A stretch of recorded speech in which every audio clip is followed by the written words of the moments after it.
Hi, welcome to Connecting Classrooms TV series brought to you by the British Council. In the previous class, we looked at citizenship. Today, we will be looking at the topic student leadership and personal development. Please participate actively. All right, let's get started. Welcome to the British Council Core Skills for Teachers course. The aim of the course is to discuss and plan ways of integrating core skills teaching and learning into everyday classroom practice. This does not mean changing the curriculum. And you know, we've been saying this right from the start of the TV series. It's not about changing the curriculum. Rather, it means adding an extra dimension to what you teach and how you teach it. These are the key issues and techniques we've been covering right from the beginning of the TV series. What do we mean by deep learning? What skills and strategies can promote deep learning?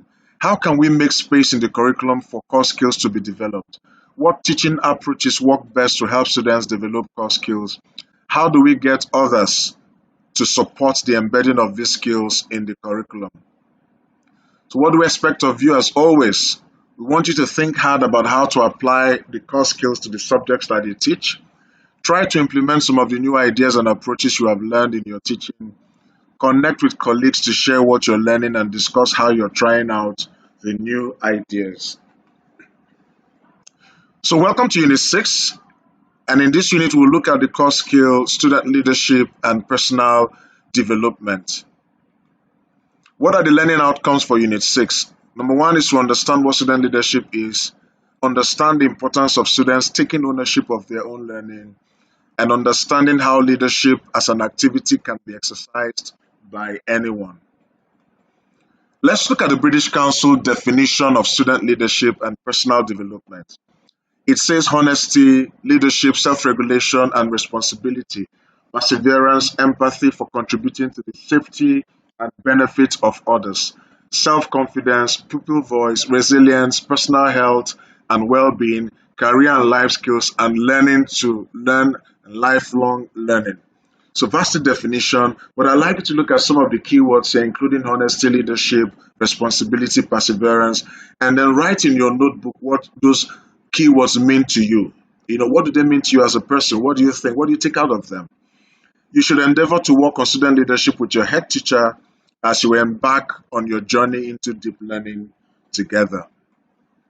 The first activity is a question. What is student leadership? And we have here the student leadership means students take active roles in the education and develop positive skills in the process. So I read that again. Student leadership means students take active roles in the education and develop positive skills in the process. Now it's your turn. What is student leadership? What does it mean to you? Write in your own words in your notebook, and I'll give you a minute to do this exercise. Your time starts now.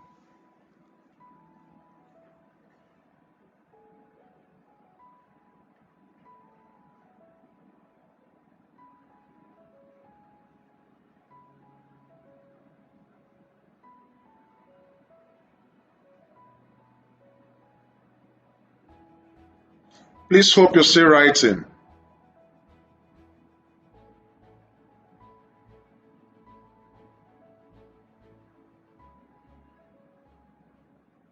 What does it mean to you? What does student leadership mean to you? What is student leadership?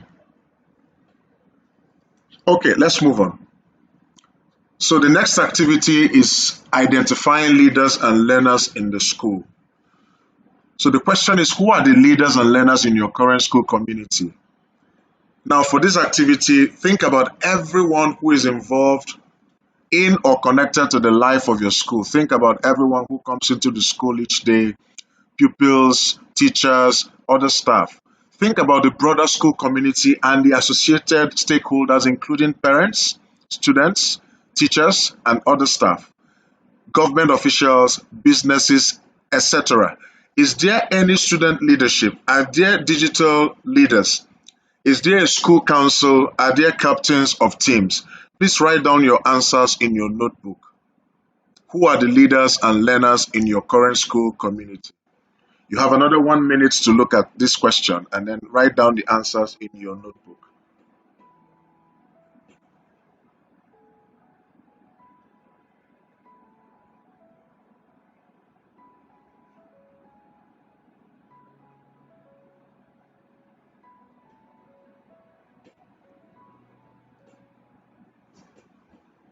Who are the leaders and learners in your current school community? So think about everyone who is involved or connected to the life of your school. Parents, pupils, teachers, the school community, stakeholders, including other staff, government officials, and then businesses as well. Is there any student leadership? Are there digital leaders? Is there a school council? Are there captains of teams?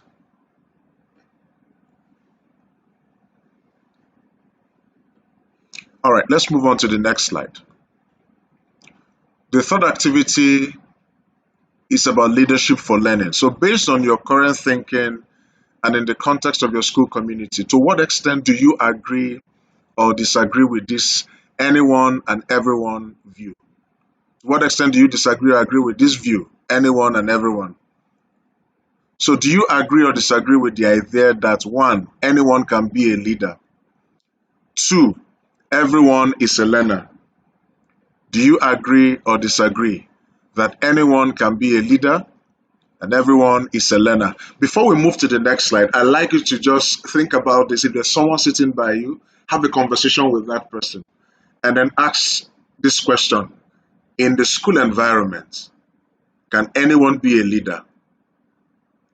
And can everyone be a learner? All right, so ask the question. If you don't have anybody sitting by your side or in that same space where you're watching the program, you can write down in your notebook what you think. Can anyone be a leader in the school environment? And can everyone be a learner? Is everyone a learner in the school environment? So I give you 1 minute to think about this exercise.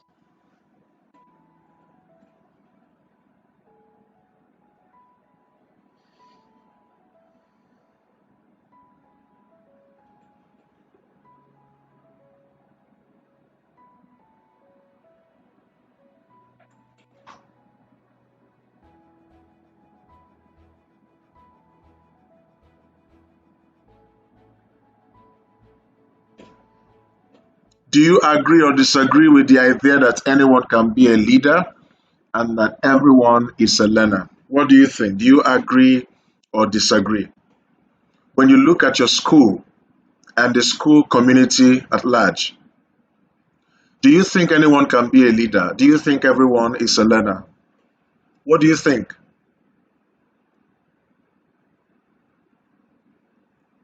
Some will say yes, some will say no, but it's beyond a yes or a no answer. So, what do you think? When you look at these questions critically, can anyone be a leader in the school environment? Is everyone a learner in the school environment, or can everyone be a learner in the school environment?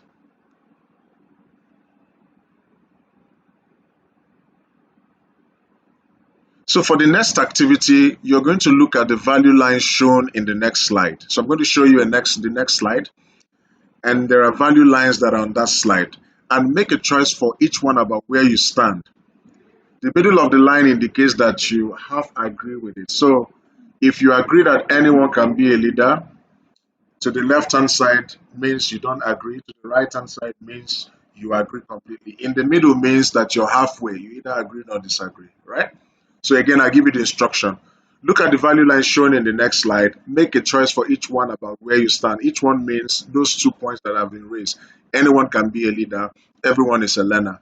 The middle of the line indicates that you have agreed with it. So it's either you're to the extreme left, which is you don't agree, or to the extreme right, which is that you completely agree, or in the middle, where you have agreed with the statements. Okay, so let me show you the next slide.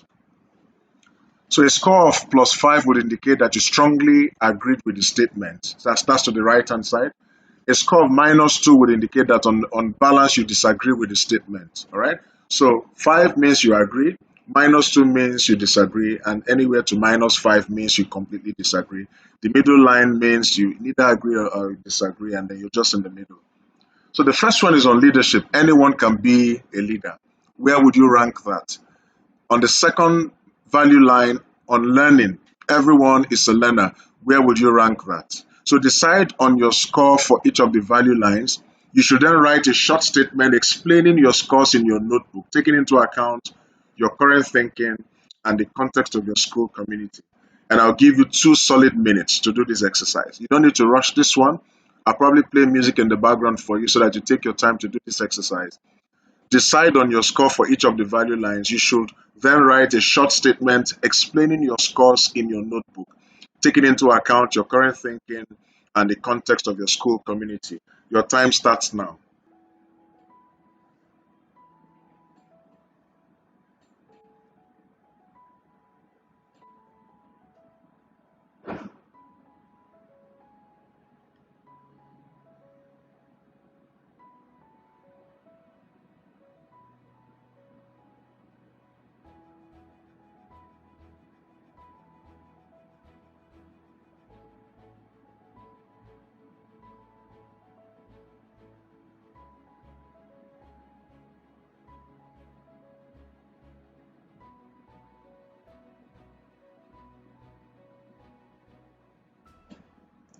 Please take a look at this activity and try and write down in your notebook. We have 1 more minute. So decide on your score for each of the value lines. You should then write a short statement explaining your scores in your notebook, taking into account your current thinking and the context of your school community. So on leadership, anyone can be a leader. On learning, everyone is a learner. And a score of +5, which is to the extreme right, will indicate that you strongly agreed with the statement.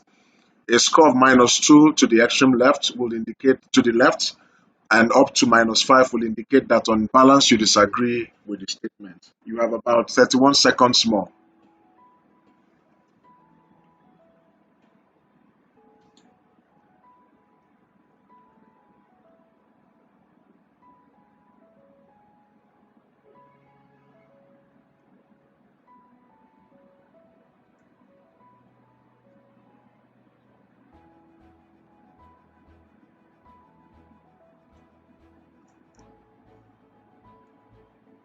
What do you think? Anyone can be a leader. Everyone is a learner. Again, decide on your score for each of the value lines and then write a short statement explaining your scores in your notebook, taking into account your current thinking and the context of your school community. What do you think? I know what I think, but I'm not going to say it. So everyone needs to think about their school community and the context in which their school operates. On leadership, anyone can be a leader. On learning, everyone is a learner. Think broadly. Remember, you need to think broadly. Stakeholders, parents, teachers, other staff members, businesses. Just think very widely. What do you think? Anyone can be a leader and everyone is a learner.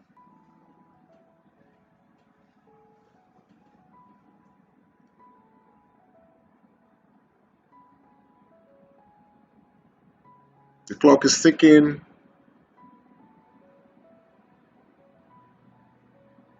All right, let's move on to the next thing. And the question is, how can a teacher foster student leadership? How can you ensure student leadership is happening in your school and you're fostering it and you're helping to develop the new set or new crop of leaders in your classroom? It's not about appointing them as leaders or appointing them as prefects or class captains or head boys or head girls. That's not what it is. It's about setting up your classroom in such a way that these leaders emerge naturally. They just take up leadership roles and everybody participates in leadership role as well in your classroom. So in the classroom, teachers can foster student leadership qualities through a process called project-based learning or PBL. I know some of you would have heard about this, but some of us, this is new to us, and then we'll try and look at what that means. So you can foster student leadership qualities through a process called project-based learning or PBL. Now, the Buck Institute for Education explained project-based learning is a teaching process in which students learn through hands-on work on a project that addresses a complex question or challenge over a period of time. I'll take that again so that it sinks in. What is project-based learning? So the Buck Institute of Education explained project-based learning as a teaching process in which students learn through hands-on work on a project that addresses a complex question or challenge over a period of time. So you have to set up a project that would challenge the students, and it has to be sort of complex in such a way that it challenges them to think and work, in a group. And so when you give them such assignments, and then, well, it doesn't have to be in a group as well, but when you give them such assignments, then student leadership begins to emerge because they take responsibility for the assignment or the project, and they would want to do it in such a way that is reflective of their learning. So, how do you foster student leadership? One of the ways is through project based learning. Now it's your turn. I want you to write in your notebook, which other ways do you think you can foster student leadership in your class? Please write in your notebook, and I'll give you a minute or two to think about it, and then write your answer or answers in your notebook. Your time starts now.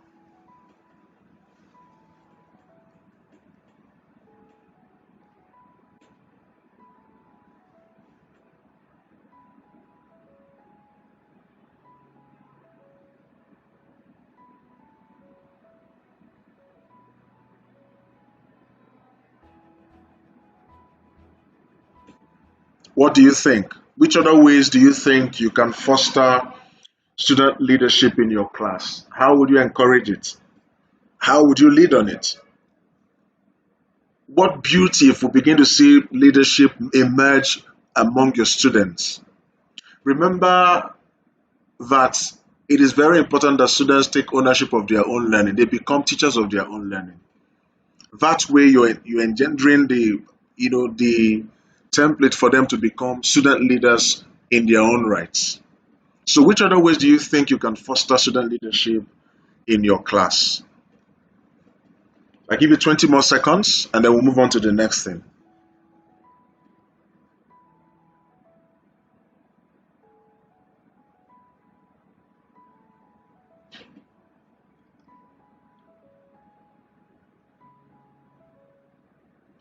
How do you foster student leadership in your class?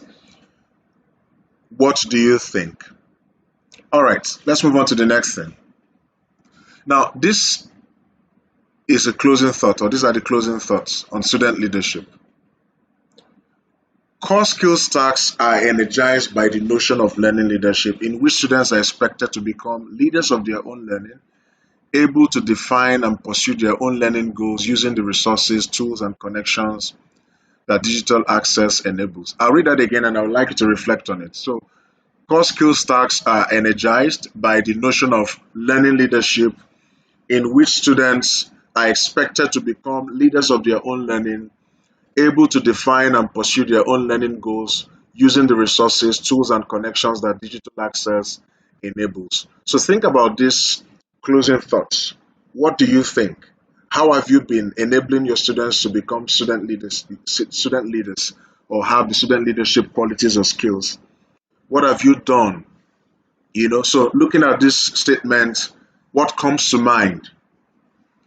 Again, I'll read it. It says core skill stacks are energized by the notion of learning leadership, in which students are expected to become leaders of their own learning, able to define and pursue their own learning goals using the resources, tools, and connections that digital access enables. So, what do you think? What do you think about this closing thoughts on student leadership? What comes to mind? So I'll give you about 15 seconds to think about it and then write your answers in your notebook.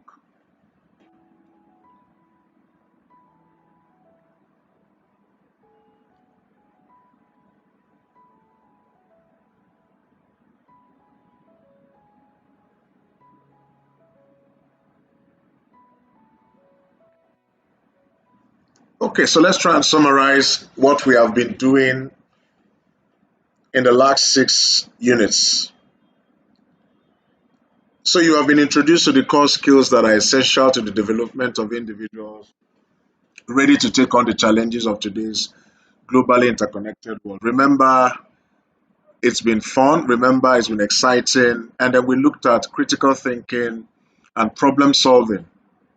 We looked at the things that are the drivers of critical thinking and problem solving, which includes asking the right kind of questions. And then we looked at several types of questions: closed questions, open questions, surface questions, and deep questions. And then we talked about cascading these questions in such a way that it's not so difficult for the students to manage. The next unit we looked at was creativity and imagination. And we talked about it being original. We also talked about doing things that you've done before in a new and improved way. And we looked at ways you can engender creativity and imagination in your student. Remember, we talked about how we were little kids and our creativity was in auto drive. It was just fantastic that we could dream of things and then we do them. And again, we talked about how teachers stifle that imagination in kids and their creativity by programming the way they behave in the classroom. So open up your classroom, let it become a hub of creativity for the students. We looked at citizenship and why people must have empathy for things that are happening around them, and also shared learning and all of those things. We looked at people being able to connect with one another on a broader level, especially now that we're interconnected digitally. We also looked at communication and collaboration, why it is important to have rules and regulations guiding communication and collaboration among students. We looked at the different kinds of talks, especially exploratory talk. How do you ensure that that happens in the classroom? And then we looked at several activities that can help your students to begin to work collaboratively. For example, we looked at whole group discussion, whole group brainstorming, small group activity, and a small group discussion. We also looked at an activity called Think, Pair, Share, where you ask students to think individually about a concept or a topic, and then you ask them to pair up with someone so that they can then share ideas, crossbreed ideas, and then finally come up with a singular line of thought of action which they can present in plenary. We looked at digital literacy, which is very important. We are all interconnected globally now. A lot of things are happening online, and in fact, COVID-19 pandemic has forced us and a lot of corporations to begin to think digitally. How do we then provide the same class virtual, the same, sorry, not virtual, the same traditional classroom setting? How do we then move that to a virtual space? What do we do? So digital literacy is a key skill that everyone, including teachers, must have. And then we looked at leadership and personal development. How do we foster that? How do we allow our students to take leadership of their own learning or ownership of their own learning? How can teachers foster student leadership in the classroom? And again, we looked at several techniques that we can use, one of which was project-based learning, how teachers can set up learning in the classroom, especially using project-based learning to begin to foster student leadership in the classroom. So again, it is important that you don't stop learning. It is important that you keep working on these skills as a teacher so that you can then teach the students, all of these skills that we've mentioned. Again, I'll read them through. Number one skill we looked at was critical thinking and problem solving. We looked at creativity and imagination. We looked at citizenship. We looked at communication and collaboration. We looked at digital literacy. We also looked at student leadership. I want you in the next 1 or 2 minutes to write down in your notebook without looking at anything. What do these skills mean to you? What does critical thinking and problem solving mean to you? What does creativity and imagination mean to you? What does citizenship mean to you? What does communication and collaboration mean to you? What does digital literacy mean to you? What does leadership and personal development mean to you? Again, what do they mean to you? And then write on another page how you will then embed this in your lesson plan for your next class, whether it's in the traditional classroom or on the virtual platform. How would you embed all of these core skills in your lesson? Please take 1 minute to think about the question.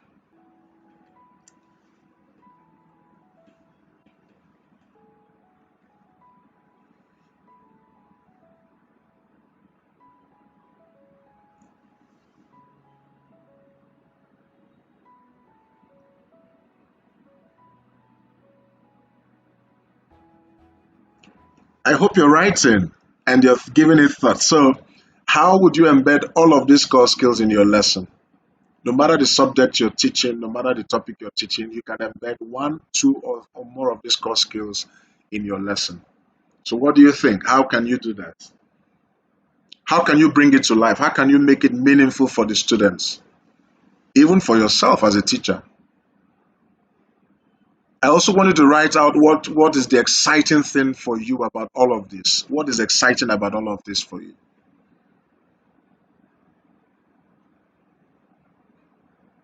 Again, the core skills we have looked at in this TV series include critical thinking and problem solving, creativity and imagination, citizenship, communication and collaboration, digital literacy, leadership and personal development. These are the 6 core skills we have looked at in the TV series. Okay, finally, we don't just want you to watch the TV series and not take any action. So we want you to write sort of a mini action plan for what you're going to be doing next. So what are the next steps for you? What are the next steps for you? And if you don't put this to plan and you don't, commit to doing something about what it is you have learned in the last 6 episodes of the TV series, then you're likely not to do anything. So the first questions would be around 3 actions you would take. What will you start doing? Please write it down. What will you stop doing? What will you keep doing? Now, based on this, you need to commit to one thing you will do tomorrow, one thing you will do next week, and one thing you will do next month. Please write down your answers to the questions above in your notebook. We're not rushing to anywhere, so I'm going to give you time to do this. So the first thing is, what will you start doing? I am going to start doing this. What will you stop doing? I am going to stop doing this. What will you keep doing? I will keep doing this. And then based on this, commit to one thing you will do tomorrow, one thing you will do next week, and one thing you will do next month.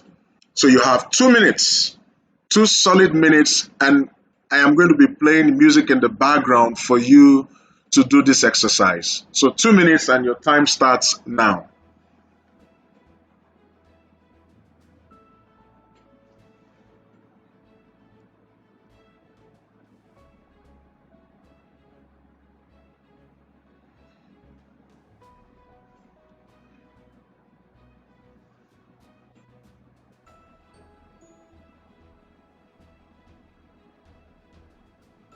Hope you're still writing. What will you start doing? What will you stop? What will you keep doing? One thing you will do tomorrow, one thing you will do next week, and one thing you will do next month. Write down your answers to the questions above in your notebook. 40 more seconds, and then we'll wrap it up.